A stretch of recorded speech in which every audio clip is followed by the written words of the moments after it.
On November 7th, one day before the presidential election, I sat with Sydney Murillo on the Eastfield College campus. We talked about what it meant, as a woman, to press the flashing red vote button and know that you just voted for the first woman president. There was a light behind Sydney's eyes as we spoke, and though it was the day before the election, with tensions high, she was hopeful.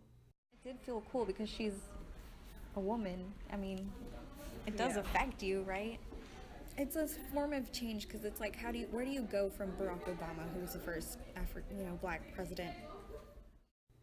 When the slight thought of Donald Trump becoming president came to mind, Sydney pondered over the effects this might have on her life.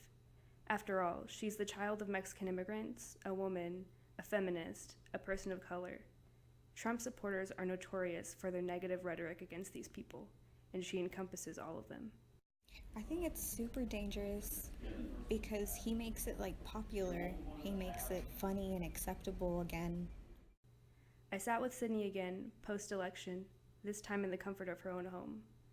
It had been almost a full week since America made their decision, but Sydney was still in shock.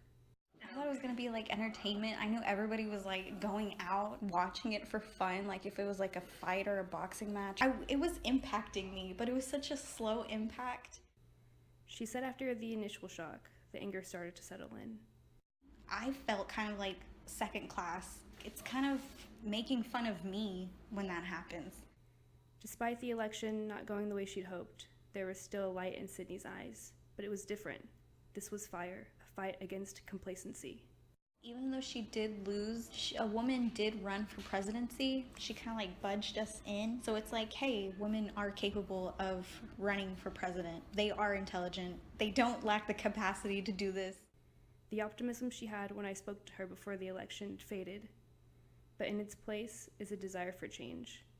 She may be disillusioned, disheartened, maybe even a little scared, but she isn't letting it get in her way.